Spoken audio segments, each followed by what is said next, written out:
Hello, welcome welcome to all of you. मुझे उम्मीद है आप सभी बहुत ही बेहतरीन तरीके से आप अपनी पढ़ाई कर रहे होंगे। जी बिल्कुल। आज मैं आप लोगों का उत्सर्जन में हीमोडायलिसिस पढ़ाने वाला हूँ, जो बहुत ही महत्वपूर्ण है आपके परीक्षा के लिए भी और हम सब के जीवन के लिए भी। हम सबके जीवन मैंने यहाँ नाम रख दिया, क्यों रखा, क्या कारण है, तो यह भी आप लोग जान लीजिए कि हम कहीं भी रोड से गुजरते हैं, जाते हैं, नई जगह पर अगर किसी स्वास्थ्य के बारे में अगर किसी से बात हो जाती है तो आजकल ज़्यादा लोग मिलने लगे हैं किडनी के रोगी, किडनी से संबंधित बीमारी। फलाने की किडनी फेल है, मेरे चाचा की, दादा की, इसकी उसकी। पहले सुनने में आता था ओल्ड एज जो लोग होते थे उन्हीं लोगों की किडनी फेल होती थी। मतलब ज़्यादातर किस्में। अब बूढ़े लोग, मतलब मैं बोल दिया तो जितने भी बूढ़े लोग होते हैं सबका नहीं, तबीयत खराब उन्हीं की होती है जो लोग अपने सेहत पर ध्यान नहीं देते हैं, जो लोग जानते हैं कि यह हानिकारक है या हमें ऐसा नहीं करना चाहिए फिर भी वो करते हैं। तो समस्या किसके साथ होगी? उन्हीं के साथ होगी। पहले के लोग जो है ऐसा काम नहीं करते थे, जो जानते थे कि हमें नहीं करना चाहिए उसे एकदम नहीं करते थे। और आजकल छोड़ो ना, एक दिन कर लेने से क्या हो जाएगा। हम जानते हैं बाहर की चीज़ें नहीं खाना चाहिए, मगर फिर भी हम खाते हैं। छोड़ो ना, एक दिन खाने से क्या हो जाएगा। हम तो खाते हैं, हमको तो कुछ होता ही नहीं, लेकिन वो सब याद आने लगता है कि कब आप 13 साल में, 14 साल में, 15 साल में, 16 साल में कब कब खाए हैं, वो सब याद आने लगता है जैसे ही आपकी उम्र जो है 50 साल से ऊपर होती है। सब प्रॉब्लम्स आजकल वो आने लगे हैं। पहले इतने फास्ट फूड नहीं थे। पहले लोग घर का खाना बनाया पकाया खाते थे, 100 साल तक जीते थे। आज भी बहुत सारी, अभी भी हमारी या है, दादी है, नानी है, जो चश्मा नहीं लगाती हैं और जो खूब मेहनत भी करती है और उनको तकलीफ नहीं होता है कुछ भी। वो ईया और नानी है, और हमारी मम्मियों की हालत उस ईया नानी से खराब है। मम्मी लोग उतना काम नहीं करती जितना अभी ईया और नानी हमारी करती है। कारण क्या है कि हमारी मम्मी लोग भी इस नई एज से आई हैं। बुरा मत मानिएगा कोई। नई एज में क्यों कहता हूँ? क्योंकि वही एज जिसमें आप भी हैं। आप कहते हैं कि चलो ना एक दिन खा लेने से क्या हो जाता है। ये समस्या हो जाता है आने वाले समय में, यह हमको समझना पड़ेगा।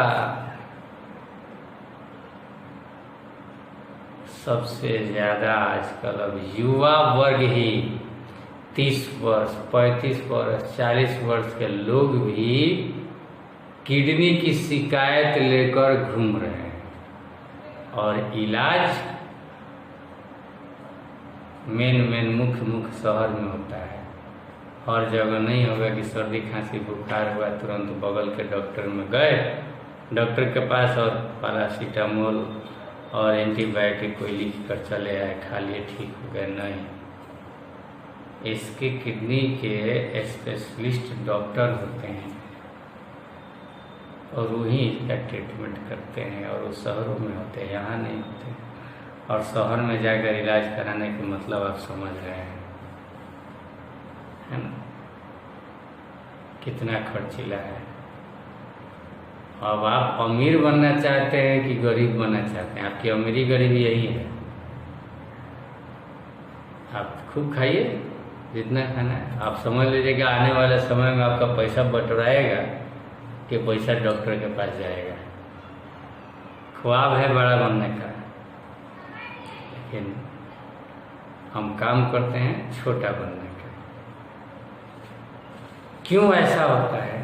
देखिए, इसलिए कि किडनी फेल्योर मतलब किडनी ट्रांसप्लांट, किडनी का प्रत्यारोपण भी अगर किया जाता है तो किडनी जल्दी से मिलता नहीं है। उसके लिए 220 लाख, 30 लाख, 40 लाख की भी जरूरत पड़ जाती है, और उतना सबके पास पैसा नहीं है कि उतना इलाज करवा सके। इसलिए अपने सेहत पर ध्यान देना जरूरी है। लेकिन फिर भी आज एक व्यक्ति का पता चला कि किडनी फेल हो गया है, उसी समय मर जाएगा।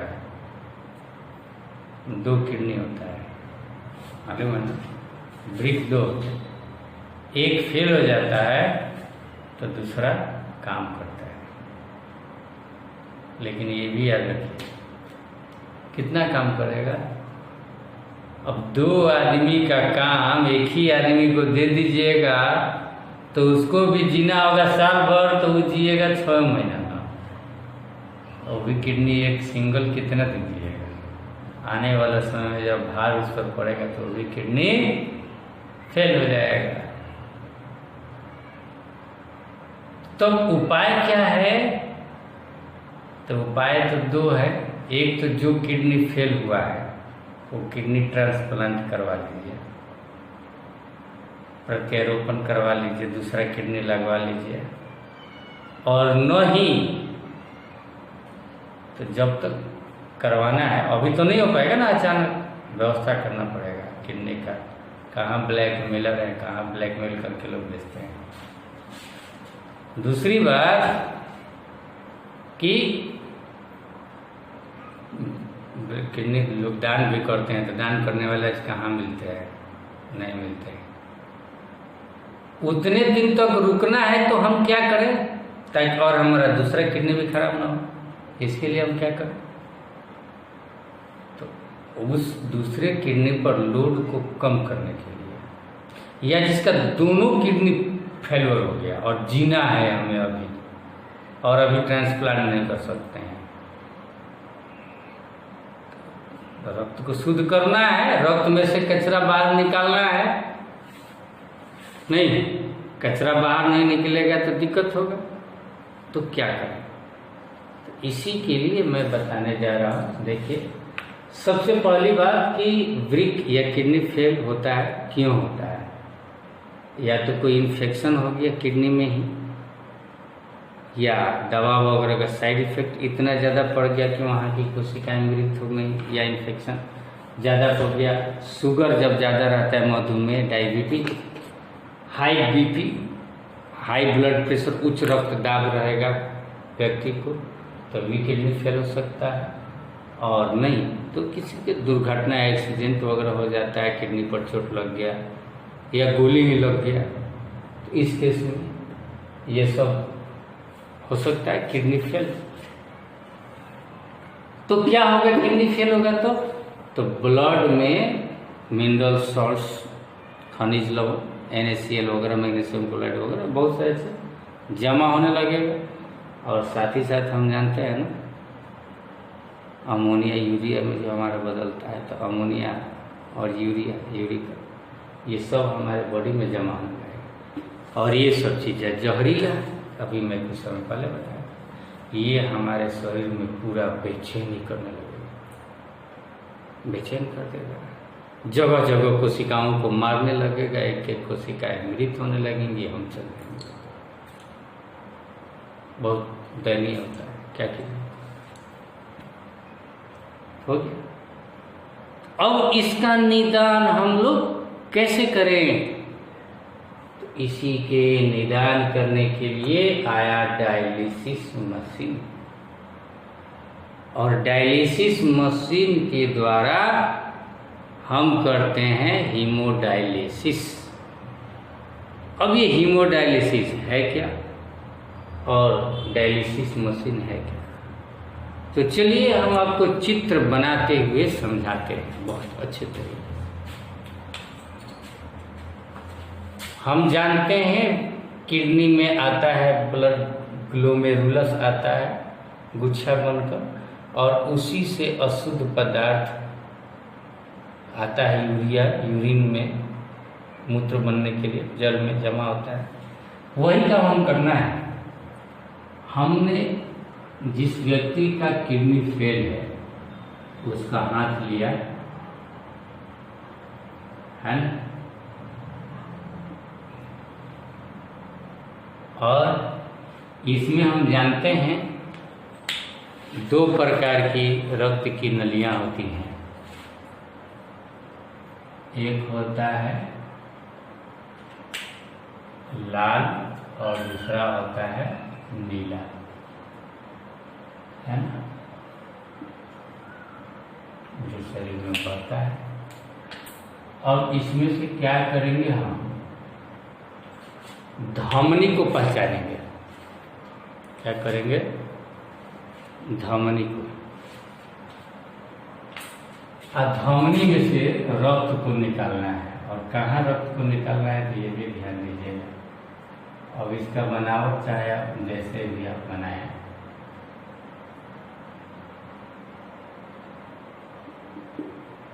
यहाँ पर है जी बीपी चेकर, यानी ये क्या करेगा, बीपी चेक करेगा। फिर यहाँ पर देखिए, थोड़ा सा और लंबा बना देता हूँ मैं।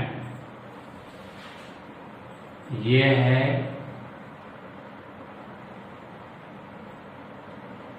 पंप। आप समझते हैं पंप क्या करता है, पंप करता है, धक्का देता है, दबाव देता है, बीपी को बढ़ाएगा। फिर ये पाइप नली आया और फिर यहाँ पर एक हम इंजेक्शन लगाएंगे। इंजेक्शन लगाने के बाद फिर यहाँ पर एक हम बीपी मशीन बीपी चेक करेंगे। फिर यहाँ पर ये बीपी चेक कर, बीपी सी का मतलब बीपी चेकर लिख रहे हैं आप, है ना। और फिर यहाँ देखिए एक हम यहाँ टंकी बना रहे हैं।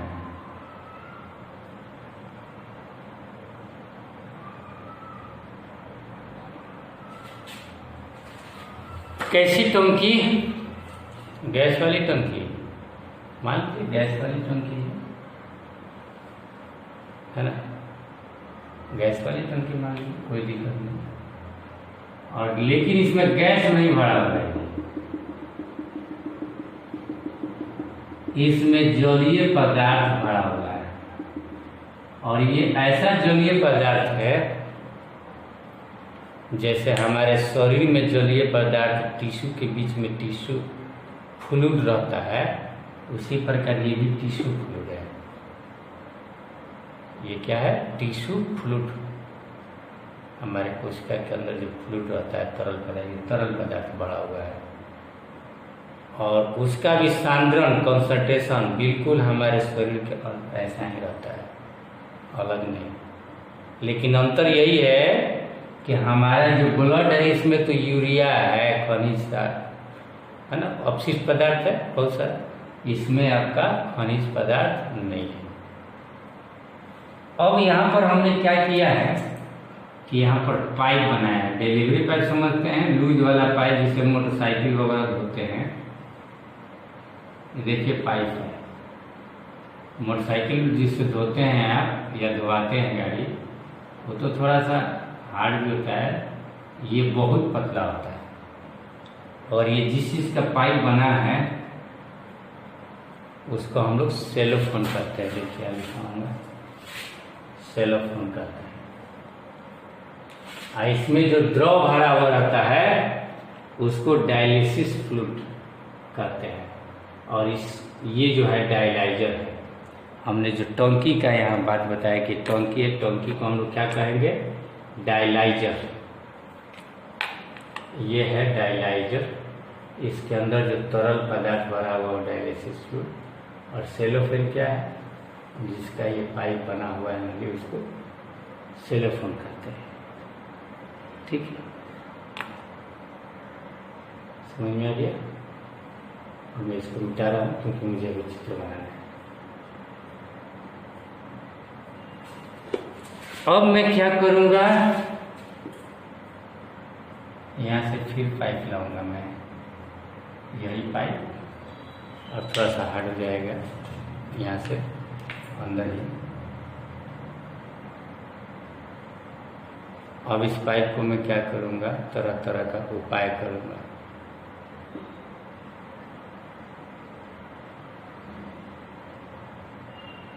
क्या उपाय करूँगा,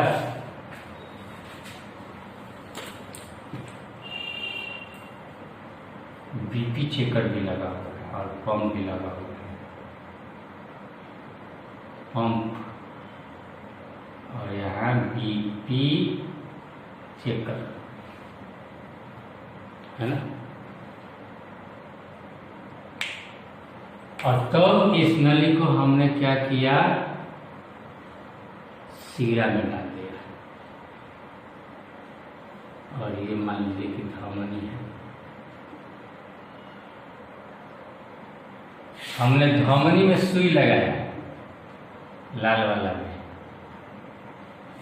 क्यों ऐसा, क्योंकि धमनी में रक्त जो है देखिए हार्ट से निकल कर नीचे आता है अंगूठा उंगरा में जाने के लिए, तो प्रेशर जो है नीचे की तरफ रहेगा, है ना, तो रक्त आसानी से आएगा। अब आएगा, अब इसको यहाँ पर देखिए, यहाँ पर बीपी चेक करेंगे और फिर यहाँ पर बर्फ वगैरह की मात्रा होगी। बर्फ वगैरह की मात्रा क्यों दी जाती है, आइस ठंडा, क्योंकि रक्त यहाँ पर क्या हो जाए, ठंडा हो जाए। यहाँ पर सुई है, बीपी चेक घड़ी जैसे पंप है, यहाँ पर पंप लगा हुआ है, पंखी लगा हुआ है, और यहाँ पर बर्फ वगैरह रहता है, इसलिए कि रक्त को यहाँ पर ठंडा किया जा सके। रक्त जब ठंडा होगा तो रक्त के अंदर जो कोशिकाएं आरबीसी डब्ल्यूबीसी मरेंगी नहीं, और रक्त जो है खराब नहीं होगा, इसलिए रक्त को ठंडा। ऐसे भी आप ब्लड कहीं पर डोनेट करते हैं, रक्तदान करते हैं, तो रक्त को कहाँ रखा जाता है, फ्रिज में ही रखा जाता है ना। तो ये जैसे रक्त हुआ है ना, यहाँ पर आया, और यहाँ पर आने के बाद क्या हुआ, पंप हुआ, क्योंकि यहाँ पर आने के बाद जब ठंडा किया जाता है रक्त तो थोड़ा सा गाढ़ा हो जाएगा, और गाढ़ा होगा तो जमने के लायक हो जाएगा, फिर ये पाइप में बहेगा नहीं, तो इसके लिए फिर यहाँ पर पंप रखा हुआ है, ताकि बीपी जो है, ब्लड प्रेशर उतना मेंटेन रहे कि इस नली में ब्लड जो है चल सके, है ना। तो यहाँ पर पंप करेंगे, और ऐसा पंप करेंगे कि फिर से जो है यह ब्लड चलने लगेगा। और यहाँ पर फिर एक इंजेक्शन लिख बनाया हूँ। यह इंजेक्शन किस लिए है मालूम है, यह इंजेक्शन इसलिए, इसको हम लोग एंटीकोगुलेंट कहते हैं। एंटीकोगुलेंट का मतलब होता है ऐसा द्रव जो रक्त को जमने नहीं देगा, जमने के विरुद्ध काम करने वाला एंटीकोगुलेंट, इसको प्रतिस्पंदक कहते हैं। कि हमने लिखा है प्रतिस्पंदक, एंटीकोगुलेंट प्रतिस्पंदक कहते हैं। इंजेक्शन दे दिया ताकि रक्त जमे नहीं। अब रक्त ठंडा भी हो गया, प्रेशर भी मेंटेन हो गया, हमने नहीं जमने वाला इंजेक्शन भी दे दिया, और फिर से कुल मिलाकर यहाँ बीपी चेक कर, फिर से हम बीपी यहाँ पर चेक करेंगे। और बीपी चेक करने के बाद जब बीपी ठीक है, कम है, तो यहाँ से और पंप करेंगे, है ना। अगर ज़्यादा है तो यहाँ से छुछी निकाल देंगे थोड़ा सा कि और कम हो जाए। अगर ठीक है तो अब क्या करेंगे, यहाँ पर सेलोफिन की लगी है, ये पाइप है सेलोफिन की। ये ऐसी पाइप है कि इसके अंदर जो यूरिया है और खनिज लवण जल में घुलनशील होते हैं, ये उन्हीं पदार्थों को बाहर निकालेगा जो घुलनशील होते हैं, घुल्य पदार्थों को शरीर से बाहर निकालने या देगा। तो इसको जो शरीर से बाहर निकाले पारगम्य कहते हैं, पारगम्य का तो पारगम्य होता है बाहर निकालने देगा। और इस तरह इतना देर तक रखते हैं कुछ समय तक कि क्या हो जाता है, इसमें से अपशिष्ट पदार्थ डिफ्यूजन के द्वारा विसरण की क्रिया, जो फ्लूइड है मैंने बताया था जो हमारे शरीर में होता है पानी के जैसा चीज, इसमें तो यूरिया नहीं ना है। अब मान लीजिए कि सेरोफिन में यूरिया हमारे ब्लड में, तब क्या होगा, यूरिया घुल कर इसमें आते रहेगा हमारे वाले पानी में डाइजेशन, और रक्त इसी में रहेगा और इसमें से यूरिया घुल कर इसमें टंकी में ही रह जाएगी यूरिया घुल कर, और रक्त जो है पुनः इस पाइप में आ जाएगा शुद्ध होकर रक्त। और शुद्ध क्या हो गया, डायलेजर में ही पानी में घुल गया सेलोफेन से निकल कर। और ये हमारा पाइप जो है नली, रक्त की नली या फिर आगे फिर यहाँ बीपी मेंटेन करेंगे, चेक करेंगे उसी तरह, और चेक करके फिर से इसको सिरा में भेज देंगे। सिरा में क्यों भेजेंगे, इसका प्रभाव ऊपर की तरफ होता है और हमारे पूरे शरीर में हार्ट में जाएगा, फिर फेफड़ा से होकर फिर शरीर में चल जाएगा। अब एक ही को हम दो भाग में नहीं काटेंगे, एक ही में दो काम नहीं कर सकते हैं तो मिस हो जाएगा। अब उसी में मान लीजिए कि धमनी है, उसी में रक्त निकाल रहे हैं, उसी में डाल रहे हैं, तो शुद्ध कहाँ से होगा, एक में से निकाल रहे हैं दूसरे में हम डाल रहे हैं। याद रखिए, धमनी में से निकालते हैं और सिरा में डालते हैं।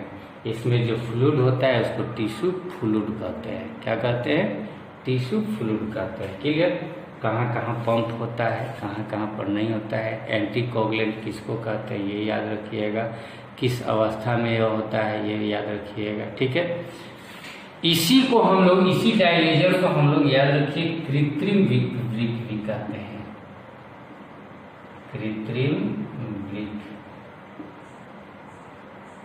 लेकिन ये याद रखिए कृत्रिम वृक्क ऐसा नहीं है जो आपके शरीर के अंदर ही लग जाता है, ऐसा नहीं। आपका बॉडी कितना काम करता है, आपका किडनी, इसके ऊपर डॉक्टर तय करेगा कि आपको कितने दिन पर आकर जो है यह डायलिसिस करवाना होगा।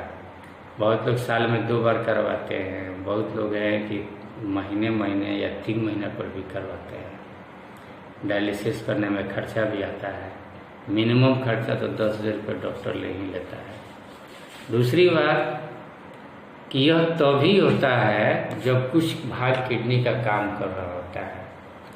अगर किडनी बिल्कुल फेल है तो कुछ घंटे तक पेशेंट को बचाने के लिए हम डायलिसिस पर रख सकते हैं, हमेशा के लिए नहीं, है ना। तो कुल मिलाकर जो है हमारा जो नेचुरल जो किडनी है, जो वृक्क है, वह बहुत ज़्यादा यूजफुल है ना। उसको संभाल कर रखना चाहिए, बचा कर रखना चाहिए। मैंने बहुत बार बताया भी कि उसको क्या क्या कैसे कैसे हम बचा भी सकते हैं।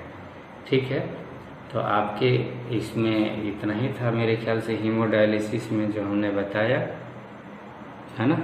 अगर कुछ और बाकी लगे या नहीं समझ में आए तो आप मुझसे पूछ सकते हैं, कॉल करके भी। मेरा आप नंबर जानते हैं। कल हम लोग पढ़ेंगे पादप में उत्सर्जन। Thank you.